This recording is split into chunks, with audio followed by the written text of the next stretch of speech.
Querida mujer dos puntos, no me hagas sufrir, coma. Hoy me he decidido a escribirte cartas de amor sincero, tú lo ves. Tu cariñito es un agujero que me atraviesa el querer. Y sin tus besos en mi chaleco, nada me cubre la piel. Punto y seguido. Bueno, esta es una canción de Juan Luis Guerra, pero yo no se la voy a cantar. Esa humillación, no, yo no me voy a exponer a eso por aquí.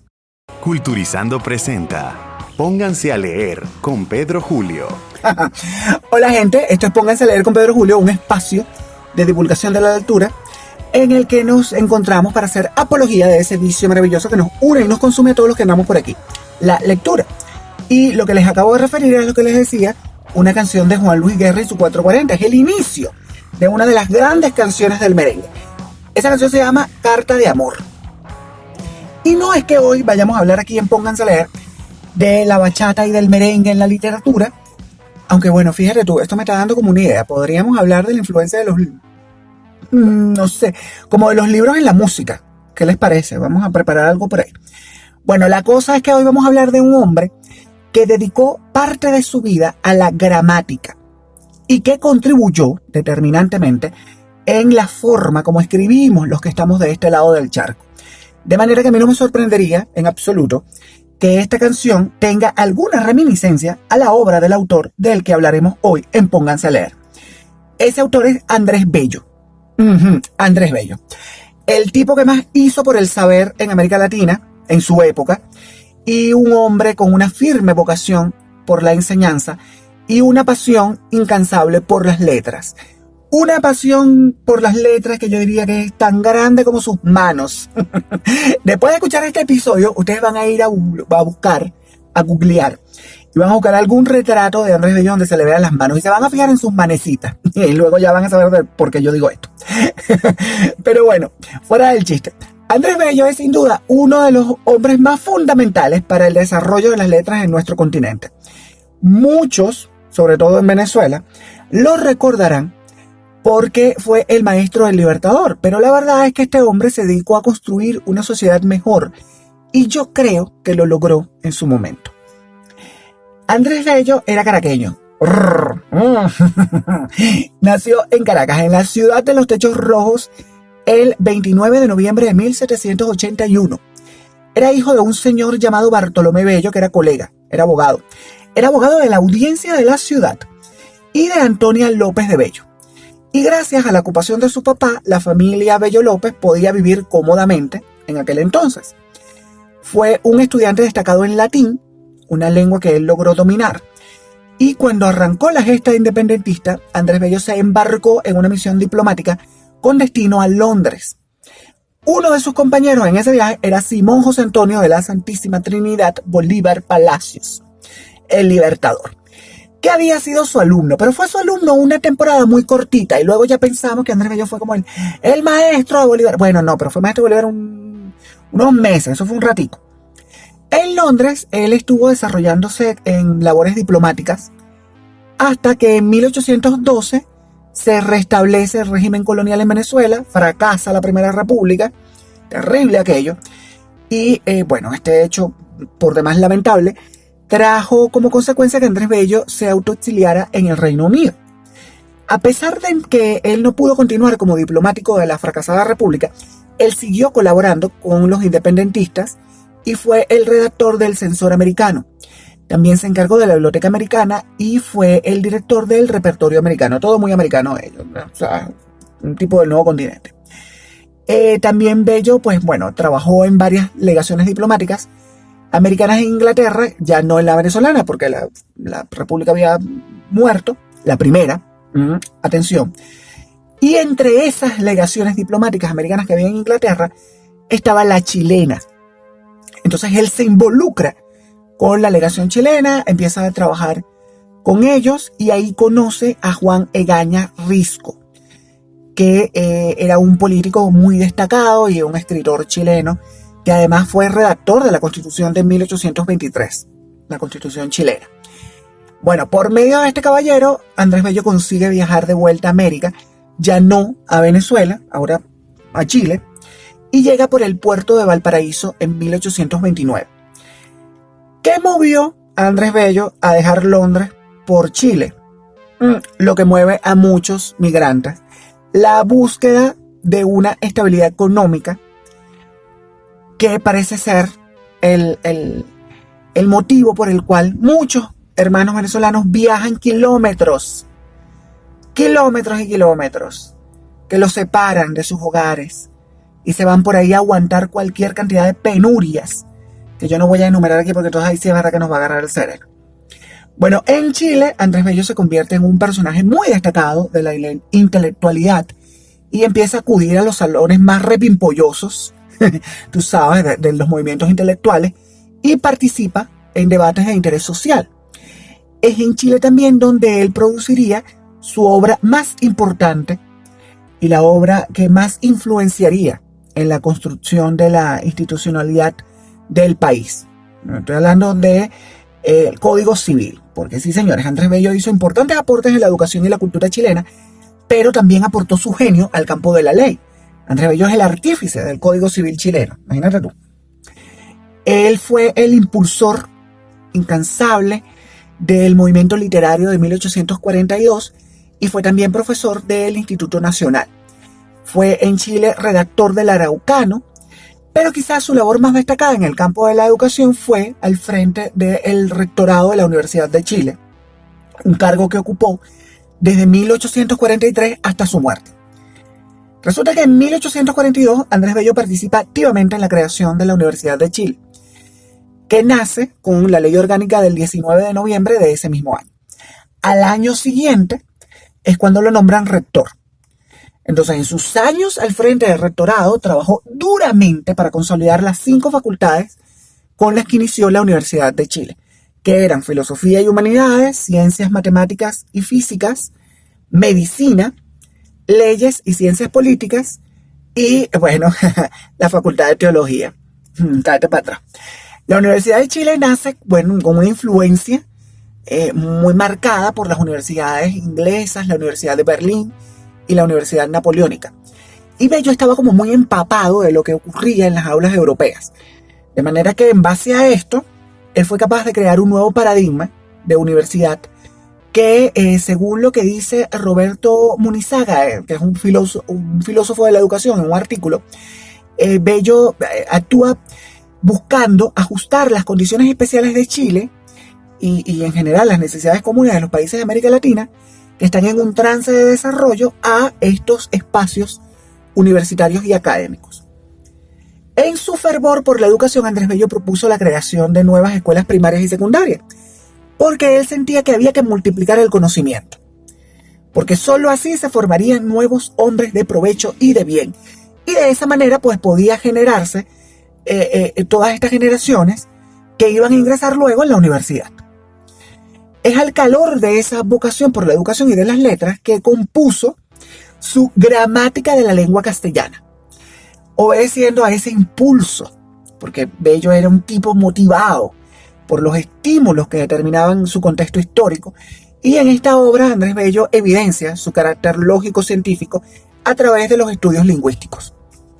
Esta obra es fundamental, y yo fantaseo con que la gramática pues inspiró de alguna manera a Juan Luis Guerra para componer su Carta de Amor.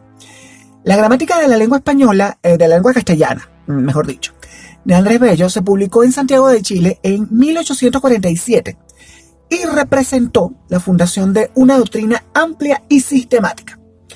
Los principales aportes de esta obra de Bello se recogen en unos principios que propone y que Nelson Cartagena, de la una universidad de Alemania, que aquí tengo anotado el nombre en las notas, en la fichita, pero yo no voy a ser capaz de pronunciar esto, entonces voy a saltar. Nelson Cartagena trabaja para una universidad alemana y en un artículo que escribió que se llama El aporte de don Andrés Bello a la lingüística y la filología moderna, señala y describe estos principios que yo aquí me voy a permitir parafrasear un poco para ustedes. En primer lugar, se menciona el principio de la funcionalidad y del concepto de sistema. Esta es una gramática funcional, que parte del análisis sintáctico de la oración y desde ahí es capaz de reconocer 7 partes que son sustantivo, adjetivo, verbo, adverbio, preposición, conjunción y la interjección. Bello escribe que un artículo es un adjetivo que ha perdido significación, que el pronombre desempeña las funciones propias del sustantivo o del adjetivo y no está en lugar del nombre, sino que meramente indica la persona gramatical, que el infinitivo, el gerundio y el participativo y el participio, y el participio son derivados verbales con algunos rasgos propios del verbo, pero funcionalmente el infinitivo se desempeña como sustantivo, el gerundio como adverbio y el participio como adjetivo. Si usted tiene alguna confusión, entonces usted va a recordar sus clases de castellano y literatura de primaria, porque esto lo explicaban en primaria. Yo me acuerdo de esto de primaria. Y luego lo vi varias veces y lo recordé varias veces, pero yo principalmente recuerdo esto en primaria. En segundo lugar, el principio de la descripción inmanente. A ver, gente, ¿qué creen ustedes que es inmanente? Bueno, mira, la verdad es que cuando yo leí esto de inmanente, yo me fui al tiempo de mis clases de filosofía. Entonces, lo inmanente es todo aquello que es interno a un ser y que no resulta de una acción exterior a este ser. También aplica para un conjunto de seres, ¿no? O sea, no solamente un ser individual, sino varios seres. En este sentido, Andrés Bello propone que la lengua debe ser descrita como estructura, sin considerar elementos externos y en atención a la relación de sus elementos y no tanto a su substancia. Bello afirma en su gramática y aquí cito textual, voy a leerla porque yo tengo la gramática, muérete tú. La sola autoridad en lo tocante a una lengua es la lengua misma. Con este principio libera a la gramática española de la latina y esgrime argumentos de independencia hasta para las letras. Este es un hombre de alma rebelde, un hombre independiente. No le gusta estar subrogado a nada ni a nadie. En el tercer principio encontramos la prioridad de la descripción sincrónica sobre la diacrónica. Y dirán ustedes, bueno, pero ¿qué es esto? Mira, eso viene siendo que uno debe ver en las palabras lo que bien o mal se supone que fueron y no lo que son. A ver, por lo que se supone que se debe hacer una gramática de una lengua considerando la historia de esa lengua misma. Y aquí viene el tema bueno, un hombre que busca independizar, ¿no? Separar la gramática castellana, sobre todo la gramática castellana de este lado del charco del Atlántico, de la gramática, digamos, más repimpollosa de la península y de la latina, esencialmente. La obra de don Andrés Bello se presenta como si de una ley se tratara. Aquí hay una serie de artículos que se concentran en capítulos y aquí hago como un ejercicio de recuerdo y de memoria. ¿Se acuerdan ustedes del manual de Carreño? Bueno, esto fue escrito en la misma época, de manera que esto estaba de moda, ¿no? La gramática nos va guiando por un camino articulado en el conocimiento de la lengua española. Por cierto, en Pónganse a Leer tenemos un episodio del manual de Carreño en la primera temporada. Si no lo han escuchado todavía, vayan corriendo. Después que terminen evidentemente. Por ejemplo, a ver, vamos a centrarnos en este tema de los artículos y de la forma codificada como está escrita la gramática de la lengua castellana de Andrés Bello. En el artículo 601 dice, y leo textual, cuando hay dos formas para los participios, la una regular y la otra anómala, pueden no emplearse indistintamente. Por ejemplo, freído y frito se emplean ambos como participio sustantivado. Han freído o han frito los huevos. Y como participio adjetivo, los huevos han sido freídos o fritos. Pero con otros verbos que haber o ser, es mejor la segunda forma. Es decir, están fritos. Ya lo escucharon. Fritos o freídos. Nunca jamás fritados, como dicen en algunas regiones de Venezuela. No voy a decir cuáles porque entonces después me caen encima y me meto yo en un paquete. Pero ustedes que dicen fritados, saben quiénes son y de dónde son ustedes. Bueno, ahora, Andrés Bello también se metió en el arte del derecho, ya lo mencionaba yo con el tema del Código Civil. y marcó la pauta, y yo creo que podríamos considerarlo uno de los principales, cuidado si no el primero, de los tratadistas en materia del derecho internacional público en lengua española. Escribió sus Principios del Derecho de Gentes, que es la primera obra en este particular escrita en castellano y es una joya. Y si usted estudia derecho o es abogado o le interesa el tema, no deje de buscar esto. Yo debo presumir que tengo un ejemplar de esta maravilla que está fechado, que está datado en 1847. Es la segunda edición que fue ampliada y corregida de la primera. Yo me lo conseguí en una librería de libros de segunda mano. Mientras buscaba un texto de Derecho Internacional, pues yo tenía que hacer un trabajo para el profesor Mujica, que me dio Derecho Internacional Público en la universidad. Y no conseguí lo que yo andaba buscando, pero me hice con este tesoro. Mira, prometo publicarles en Instagram una foto de esta gloria para que ustedes lo vean y se deleiten con sus ojitos de ver esta maravilla que tengo yo en mi biblioteca. Esta obra es fundamental. Y es fundamental porque contiene los conceptos relativos a la protección de una zona marítima exclusiva. Y luego eso fundamentaría la creación de la Comisión Permanente del Pacífico Sur. Chile, el país donde Bello vivía y desarrollaba su obra, fue el primer país en proclamar su soberanía sobre el mar. Pero esta no fue la única área en la que Andrés Bello sería determinante para el ordenamiento jurídico de este país del sur. En 1855 se promulgó el Código Civil chileno. Y bueno, ya preguntarles, como que adivinen quién fue el principal redactor, es como obvio y lógico. Evidentemente, Andrés Bello, sí señores, Andrés Bello fue el principal redactor del Código Civil chileno, que estaría vigente por muchísimos años después de su publicación y sin modificaciones. Ya esto habla mucho de la calidad del texto. Es una lástima que ahora los legisladores, yo no sé en otros países cómo les irá, al menos aquí en Venezuela sucede. Como hay gente que no está muy preparada en estos temas, redactan unas cosas que mira, que están carentes de todo de sentido.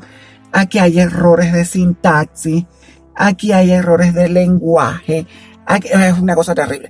Creo que en España pasa lo mismo, por lo que he leído en prensa y he escuchado también a algunos periodistas especializados en la materia parlamentaria, también como que pasa lo mismo. No sé si en el resto de Latinoamérica, échenme el cuento cómo les va a ustedes con sus leyes. Bueno, resulta que en ese momento, en los estados modernos de Europa, estaba teniendo lugar el sistema de codificaciones. Un sistema que era como muy ventajoso, porque generaba cuerpos de leyes que tenían coherencia. Y eso que esa coherencia es lo que yo insisto que pareciera que no tuvieran los legisladores de ahora, ¿no? Unos especímenes, bueno, en fin. Eso lo sabe Dios la calaña de especímenes de la gente que está ahí. Seguimos, pues yo no voy a agarrar el cerebro. En estos cuerpos de leyes que se presentaban de forma racional y sistemática,